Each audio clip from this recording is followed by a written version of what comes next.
putting on my gloves because it's time to make some hot sauce. I've got a blend of cayenne, serrano, and jalapeños. If I don't have enough for 4 cups of chopped red peppers, I'll throw in a little sweet red bell pepper. Washed, ready to chop. Keep it in or take it out. The more of the white pith you remove, the milder your hot sauce is going to be. Your choice. 4 cups ready to go.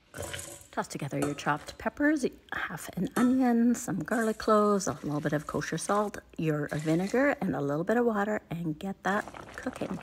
You want to simmer it for about 20 minutes until the peppers are nice and soft. Everything has softened enough that we can puree it. And put your safety goggles on. Moment of truth. We have to taste test this. I have a plate of cheese and crackers on standby.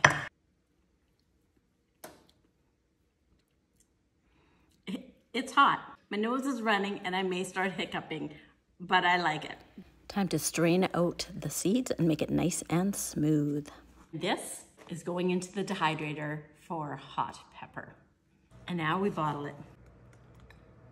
Red hot sauce. Get the recipe at gettystewart.com.